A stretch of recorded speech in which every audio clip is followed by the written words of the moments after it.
बघा, आपण असं म्हणतो की जगामध्ये वेगवेगळ्या तऱ्हेची माणसं राहतात.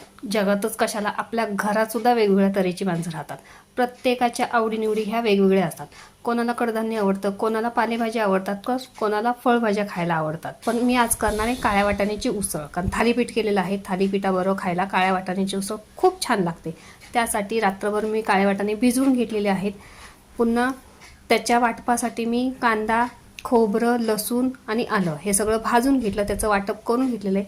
कुकरमध्ये मी तेल गरम करायला ठेवलं, त्याच्यामध्ये मी लसूण फोडणीला घातला, पुन्हा कढीपत्ता घातला आणि वाटलेला वाटप घालून घेतलेला आहे. गरम मसाला घातला, धना पावडर घातली, 2 चमचे लाल तिखट आणि चवीनुसार आपण ह्याच्यात मीठ घालूया.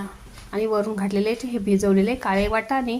आणि आता आपण ह्याच्यामध्ये पाणी घालून घेऊया. जेवढं आपल्याला ते पातळ कसं हवं आहे त्याप्रमाणे आपण ह्याच्यात पाणी घालून घेऊया. 7 ते 8 शिट्ट्या काढून घेऊया. आणि इथे तयार झालेली आपल्या काळ्या वाटाण्याची उसळ. तर चला या खायला.